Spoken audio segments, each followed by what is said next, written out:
When The Late Show with Stephen Colbert opened with laughter and applause this week, the audience expected another sharp political monologue. What they got instead was something deeper. A former president sounding alarm about power, profit, and the changing standards of American politics. Barack Obama did not mention Donald Trump by name, but nobody watching the conversation with Stephen Colbert could miss the target.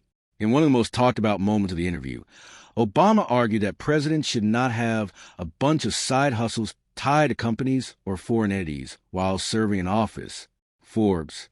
That single phrase, side hustles, instantly exploded across political media and social platforms because it distilled a complicated ethics debate into everyday language. It sounded less like a constitutional lecture and more like something you would hear from a frustrated voter at a coffee shop. Why should the most powerful office in the world double as a business empire? Do not forget to subscribe, like, and share for more updates. Thanks. And that is exactly why the moment landed. Obama's appearance was officially framed as a discussion about democracy, presidential norms, and the future of public trust. But beneath the jokes and late-night banter was a serious warning about how Americans may be becoming numb to controversies that once would have dominated headlines for months. New York Post. The former president argued that certain unwritten rules once protected the country from abuses of power. Presidents were expected to avoid conflict of interest, respect the independence of the Justice Department, and separate public office from private gain. He suggested those guardrails are eroding and may now need to be legally enforced rather than culturally understood. Forbes. Do not forget to subscribe, like, and share for more updates. Thanks. The hook that keeps this story fascinating is not simply whether Obama was criticizing Trump. Most viewers already assume he was. The bigger question is this: have Americans quietly accepted a new version of the presidency where entertainment, branding, politics, and personal business are now permanently fused together? Because once politics becomes performance, ethics can start feeling optional. Obama's comments also revealed something unusual about today's media environment. Late-night television has increasingly transformed into a parallel political arena. Shows like The Late Show with Stephen Colbert are no longer just comedy programs.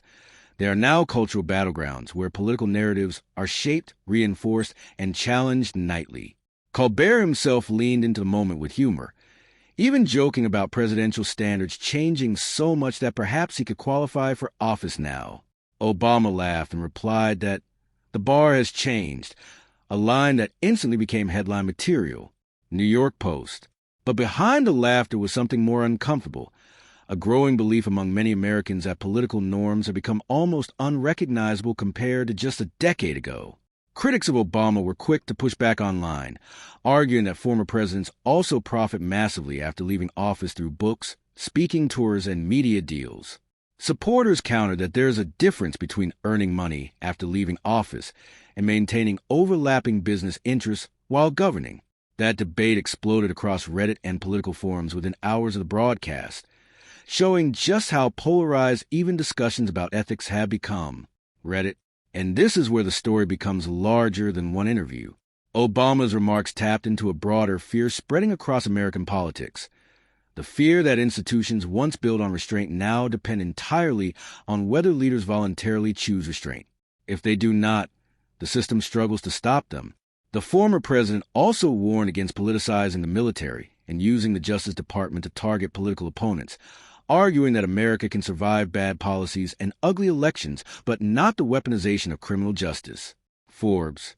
That statement may end up being remembered more than the side hustles quote itself because it points to a central anxiety dominating the 2026 political climate. Trust. Trust in elections. Trust in institutions. Trust in prosecutors. Trust in the presidency itself. What made the Colbert interview so effective television was its contrast. The audience laughed, applauded, and enjoyed the familiar chemistry between Obama and Colbert. Yet underneath the entertainment was a remarkably grim message about democratic fragility. And maybe that is the strangest part of modern politics. Some of the country's most serious constitutional debates are now unfolding between commercial breaks and punchlines. Do not forget to subscribe, like, and share for more updates. Thanks. The interview also highlighted Obama's evolving political role. He no longer speaks with the urgency of an active candidate, but with the reflective tone of someone watching the political system he once led transform into something harder to recognize.